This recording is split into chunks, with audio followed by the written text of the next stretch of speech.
Hey, so what's going on, everyone? It's me, Mr. Mario, and I'm just saying this is kind of all odd for me because, I need to do something with these walls. I like recording these types of videos in this spot, but I need to do something behind me. Someone shoot out a recommendation for what I should do here. Also, I'm recovering from a sickness right now, so if I look like sweatier than usual and all that, my body's trying to fight out the last bit of it.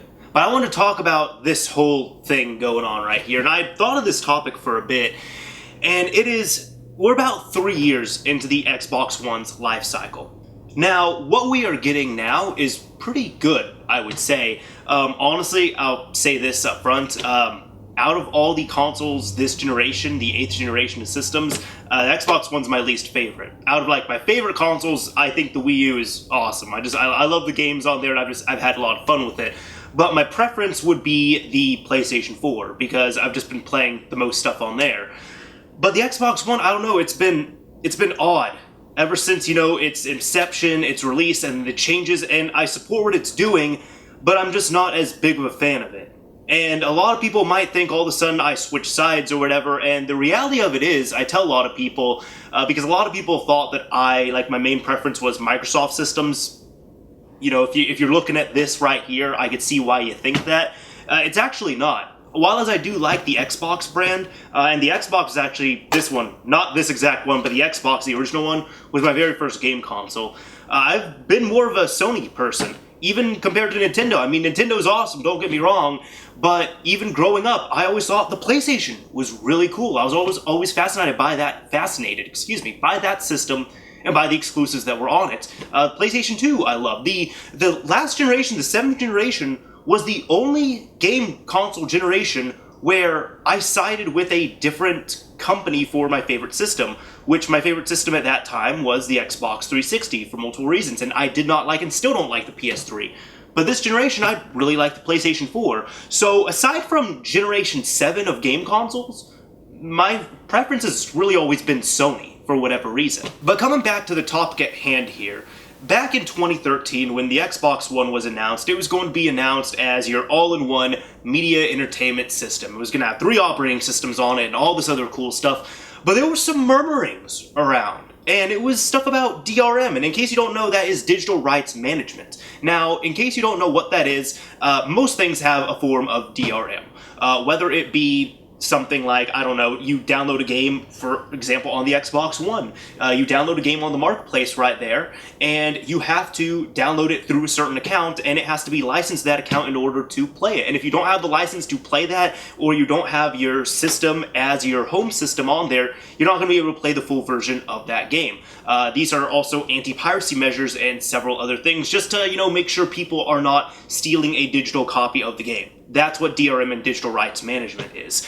But there were some murmurings before either the PS4 or Xbox One were announced that Sony was actually going to do something with the PS4. They were going to have some type of system where the DRM was going to be locked to a disc, and the disc itself would have a type of key on it, in a way. So you buy a disc, you pop it in your system, you license it to your account or system or whatever, and then that's it. You can't trade that game in or anything. Or there was a very specific way to trade in games, whatever it was. It was some type of murmuring that was going around years ago. So everyone was thinking at first, because of the success of the 360, everyone thought that the PS4 was going to have this DRM. Turned out it didn't, and actually Microsoft was planning on having that, but the Xbox One announcement came and went and nothing really happened, and then the whole E3 announcement came and went and nothing really happened. We kept hearing these murmurings from rumors and from company leaks, and nobody was really explaining it properly. But then even you started hearing, the bad thing was, you didn't hear it from the actual conferences. Sony came out and straight up said, we're going to allow used games, we're not going to do any of that weird DRM stuff, no 24-hour check-in, while as the Microsoft conferences, they never covered that, ever. What they did the entire time was they were talking about TV, games, TV, sports games, TV, but they never really went over the actual DRM of the system itself. But we heard it from other heads, and then, what was it, Don Matrick, he said, this ranks up there with one of the worst things that a game company could say. Now, probably the worst thing a game company could say was when Bernie Stolar, 2 years into the in case you don't know, he was at the time, president of Sega. 2 years into the Sega Saturn's life cycle, said the Saturn is not our future. Imagine you get a PS4 in 2013, and then last year in 2015, the president of Sony says the PS4 is not our future. So, pretty bad. Same thing with this. Don Matrick, he ended up saying, because they were asking him about this, they were saying, well, you know, with the DRM and all that, if you don't have the most reliable internet, what can you do if you don't have if you can't get the Xbox One because you don't have the good internet? And he said, well, you know, for people who don't have internet access or have bad internet access, we do have a product for them, and it's called the Xbox 360. Pretty much, from a business perspective, I can kind of understand what he was saying, but that was still a dumb thing to say, because from a consumer perspective, the translation for us pretty much came out as, if you don't have good internet, fuck you. You don't get a new game system from Microsoft. That's pretty much what it felt like he was saying. So that was handled so poorly. In addition to that, when they were saying multiple times, oh, it is not as easy as we can't just take it off. We can't just flip a switch. And then they kind of flipped a switch, I guess. Now, you know, all that 24-hour check-in DRM and all that stuff is no longer on there. But one thing I will say about that, it wasn't as easy. I'm sure I've talked with one of my good friends, I've had him on here, Pathogen David, about this multiple times. Now, he works as a computer engineer for a enterprise-level company. And he said, when you're working with corporate enterprise-level code, no, something like that, it's not as easy as flipping a switch. In fact, I'm sure there were a lot of disgruntled teams of developers that had worked months, maybe even a year or two on that software, and it's just like, oh yeah, you know all that stuff you did? Yeah, we're going to have to take that out. Now you're going to have to write code to patch all of that out of the system operating system. So that must have been fun for them. But it was good that it happened, because now we end up getting this thing. But honestly, I kind of wanted to look at the Xbox One and see what would have happened now if we had the original idea of the Xbox One. The original idea of the Xbox One was that we weren't going to have used games, we were going to have to go to authorized retailers of some kind, and we were going to have, you know, the 24-hour check-in, which that means you could log into Xbox Live, you get your updates, and then you pretty much get a license on there, and pretty much, if you know, go offline or whatever, you can play the system offline for up to 24 hours. After that, you have to re-authenticate to the server. So in short, this just becomes a box that needs to call out to the mothership. Now, first off, I'll say this, it absolutely blows my mind that people supported this decision. Even I myself, I wanted to get the Xbox One on launch. I did, but I wanted to. And then when this 24-hour DRM thing was coming out, you can even find my older videos about it. I had said that I will not be getting the Xbox One until they either remove the 24-hour suicide check-in DRM, or the game console ends up getting modified and hacked up to play offline. And then when they made that announcement, I said, okay, I'll stick to my word. Because they have now removed it, I will be getting an Xbox One on launch. And I did get an Xbox One on launch, and it was cool for what it was. But I know some of the rumors I was hearing prior to this, because I'd had debates with this about people and all that, and some people were saying, you know, Xbox Live doesn't go down, and I don't know where these people came from, dude. First off, the original Xbox, it went down for maintenance. Not as much, but it did go down. Xbox 360, it went down multiple times, Xbox Live. And Xbox Live on the Xbox One, I don't know what happened to those, like, 100,000 servers or something, but Xbox Live has so many issues, so much downtime. And just imagine if you had that original 24-hour Suicide Watch DRM on there. Not to mention, game patches are huge. Updates for this system are huge. Now, 2 years ago, I ended up doing an internship up in Illinois. And when I was up there, I had very slow internet. I had 2.5 megabits down and up. Not that much. It was so slow that when I would have to, because I was in the preview program for my Xbox One, when I would have to go in and update this system, it failed updating so many times. And these were big updates as well too. These are like 1-2 gig updates. And I could download at about a gigabyte per hour. So think about that. I want to play my Xbox One. Oh, I can't because I have to get online. Okay, let me go ahead and patch it. It's going to take at least 2 hours for me to get online if it's a 2 gigabyte update. But my internet was so slow and so unreliable that it kept failing. So I had to cancel it, restart, cancel it, restart, cancel it, restart. So there'd be days I wouldn't be able to play this thing. It got to the point I actually just had to keep the system in standby mode, which normally I don't do. It's a low power mode that pretty much the system just runs on minor power to at least download updates and all that. I had to keep that on, so kind of keep it in a standby mode 24/7 just to download all those updates. I don't like doing that much because it still runs the system, and I don't like keeping my systems on for 24 hours a day or anything. Same with my computer. Like, I turn off my computer when I leave. Last night I forgot to because I was so tired that I just went to bed and didn't go into my office to turn it off. But most of the time I turn off my computer when I go to bed or when I leave for work or whatever it is, or when I'm gone for an extended period of time.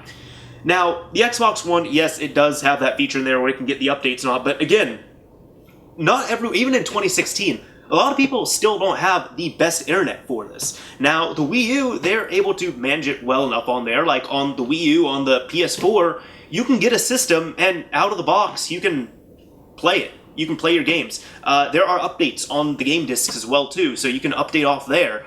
What are other things you can do? You can still play them offline, set them up offline. You can get updates from other places as well. Not so much on the Wii U, I think you still need to get it off a game disc or something, but at least on the PS4 you could actually download the update to a thumb drive and you could pop it on there. While on the Xbox One, from what I know, the only way you can get the updates for it are like emergency recoveries.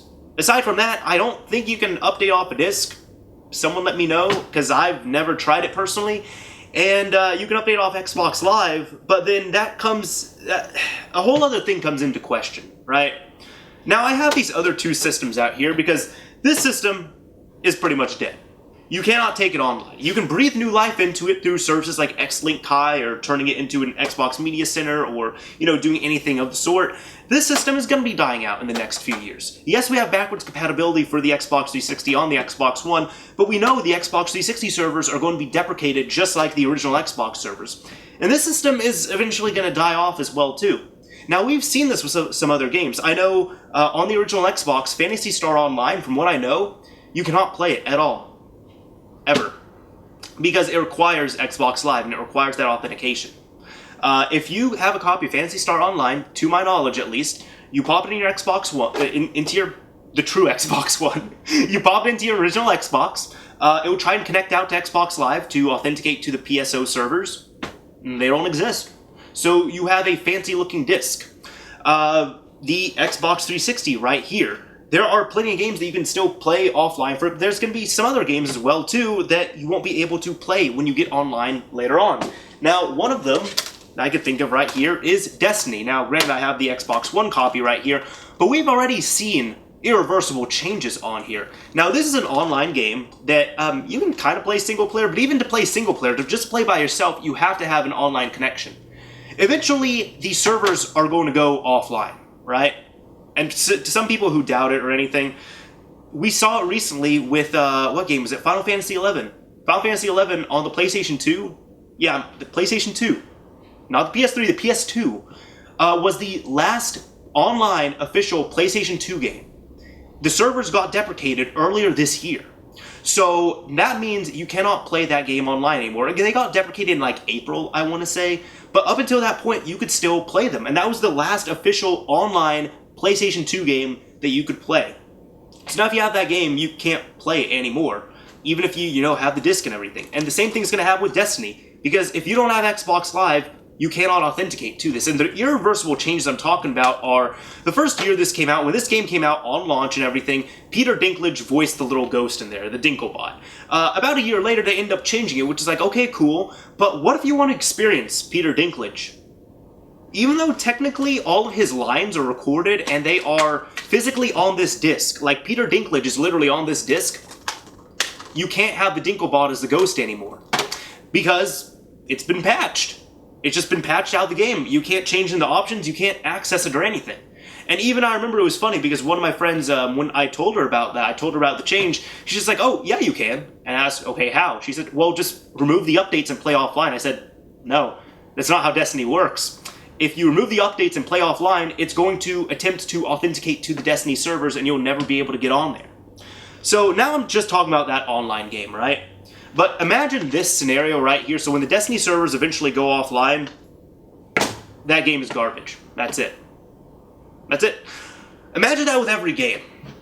Imagine that with every single game, and that's what the Xbox One would have been right here. Because there's plenty of games for the Xbox One that you can play offline that don't have issues. You know, they don't have any online reliance. They don't have multiplayer. They don't have anything of the sort. But you would not be able to play them because it would require you to play on this system right here that would require an online check-in. And because of that, you would not be able to, you know, again, play your games. And it's not even if the servers go offline or if the system is just old. The issue that comes into play here is, what if the servers get completely taken offline for other types of reasons? What if you don't have internet for a week because your power goes out? My mom had that issue actually recently. She had a power outage and her router fried, and she didn't have internet for about a week until the people came out and gave her a new router. So, you know, what if the Xbox One still had that online check-in? You could play it for, what, a day? And then that's about it. You have to sit there until you can authenticate to the servers again. So all of your games, all your physical games, all of your digital games, you would not be able to play. You just wouldn't be able to play at all. Even though, yeah, you paid for them and you can play them offline, you could play them single player, you don't have that initial authentication connection right there. And I'm sure they were going to do some type of thing where we've even seen Microsoft give excuses for that. We have not seen, I'm still saying this, we have not seen any retail game fully utilize the so-called power of the cloud. If that was a true thing, we would not have Project Scorpio coming out. And Crackdown 3, some people try and cite that because in the tech demo for it, they showed that, you know, when it needs more power, it just pulls more power from the live servers and all that. I don't believe that at all. The reason being is that that is a beta and a prototype of a game that is pre-release software right now. As I said, I have not seen, right now, this date, you know, 2016, whatever, when this is uploaded, I have not seen any retail game that harnesses the power of the cloud and Microsoft's Xbox Live servers to garner more power to the system itself, as we were promised. So take from that what you will. But what I was trying to say here is we've seen other companies use this excuse as well too. I know EA, for example, and Maxis, when SimCity, I think it was 2013, came out, I thought it was an okay game. You know, I own it. I thought it was fun. When that game initially came out, it required you to connect to the servers. And Maxis was saying, oh, well, you know, you have to for certain types of transactions and all that stuff. And it was proven that you could play the game offline perfectly just fine. It was modified to do that. And then they patched it, of course. But then you know what ended up happening? About a year after the game came out, the final update to the game, they fully released it. And by that I mean, they gave you an update so that you could play the game offline with no restrictions. And you know why they did that? Because Maxis went out of business. And because Maxis was going out of business, they knew that they would not be able to, you know, keep up the servers. Because why would they keep up the servers if the business is going out of business? So they ended up just relinquishing the game. But that proved right there that they were wrong the entire time. That the game could play perfectly well offline, but they chose to keep it online. That's what happened with the Xbox One originally as well too. Now, as I said, we've seen, you know, acts of God, whether it be any type of storm or whatever. We've seen intermittent internet issues, and we've seen DDoSes like Lizard Squad and all that. People would take down Xbox Live.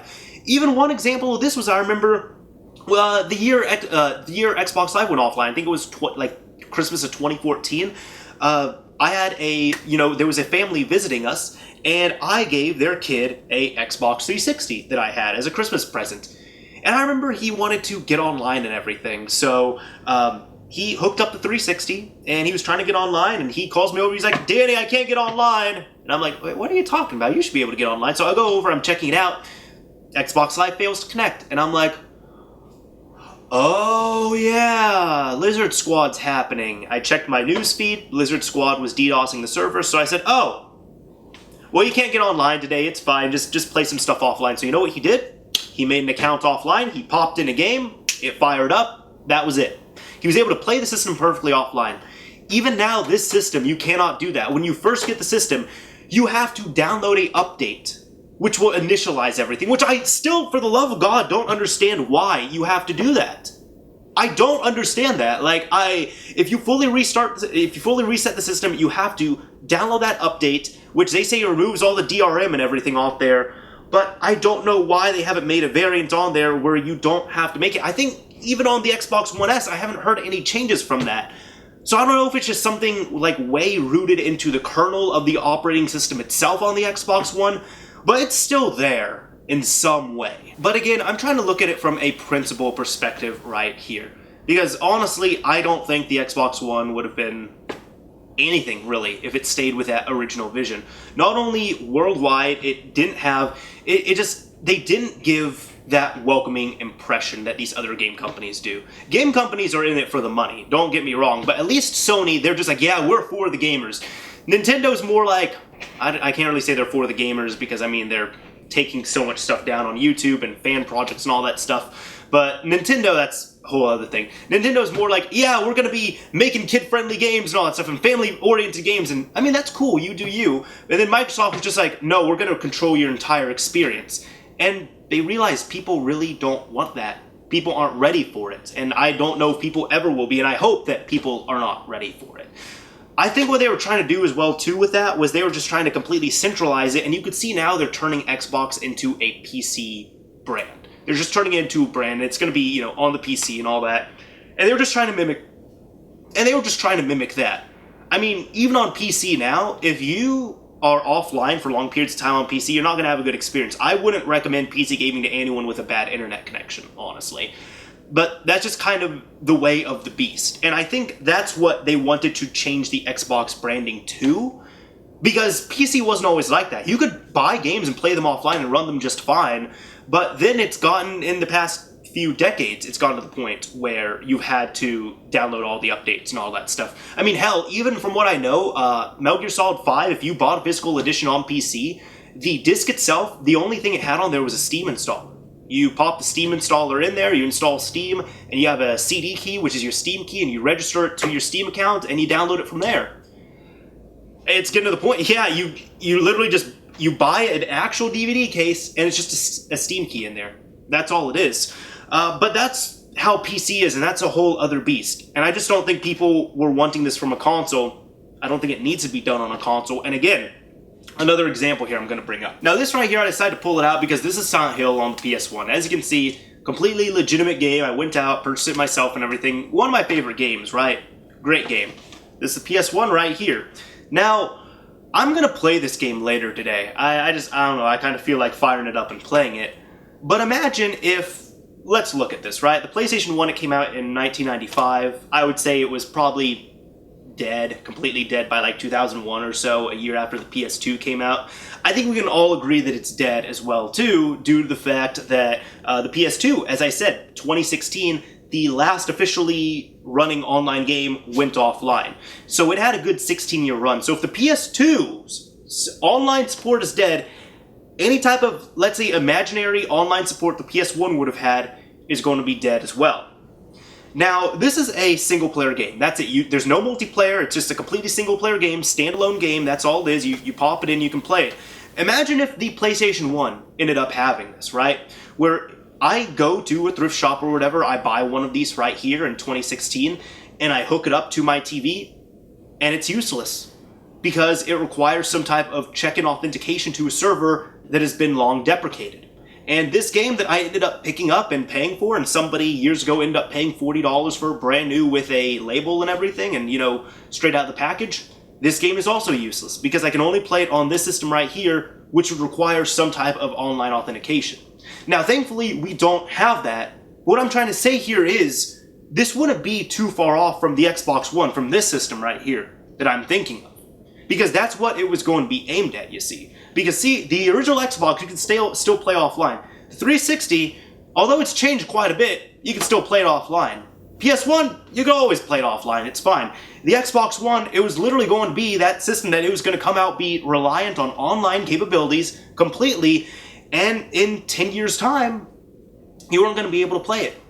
A lot of people, they didn't think this was going to be the case. They're going to say, no, Microsoft would do this, Microsoft would do that. Microsoft has no obligation to set this system free. Microsoft had no obligation to release a firmware update to remove the DRM. Or even if it had the DRM on it still, they have no obligation to remove that. You are buying their product, they could do whatever they want to with it. It is a closed source system right there.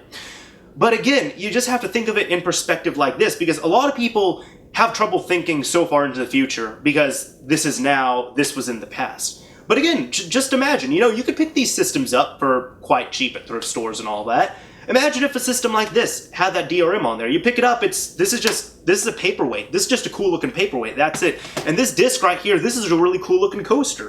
And that's what the Xbox One would have been, and all of the discs as well too, and everything else. Everything would just be gone at that point. So, I think they were just trying to go with the way of the PC, and they're still trying to do that, but I'm happy they didn't do that for the final release of the Xbox One. And I think it would have just completely killed any type of momentum and anything really. I mean, we see that years later, they are still trying to recover off that.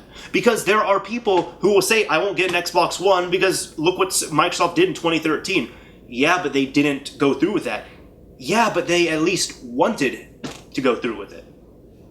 And that kind of speaks a bit on the company as well, too. So, I don't know, it's kind of anyone's own prerogative or whatever it's going to be, whatever their own opinion is on there. Personally, I'm quite happy that this it didn't go through and we got the Xbox One here that is just, you still have the offline capabilities and it's still not even perfect. I mean, yeah, I don't even think you can get not trophies. I don't even think you can get achievements offline on the system until you sign back in. So there's still a lot to be desired on there, but it is what it is, I guess. Anyways, let me know what your thoughts. Anyways, let me know what your guys' thoughts are on this whole thing here and this whole mess of a system and update and whatever. Anyways, let me know what you all thought of this as well, too. And if you enjoyed the video, I would say, give it a like. And if you didn't like it, I'd say, dislike it if you want to. It's all good. But I'm happy that, we at least stuck up for ourselves. And we said, no, that is not the system we want. We don't want that 24-hour check-in. And I really think it would have just completely killed the Xbox brand if it did. And again, for people who somehow supported it, I don't know how they could have, but that's just me. Anyways, this is Mr. Mario signing off. Thank you all for watching, everyone.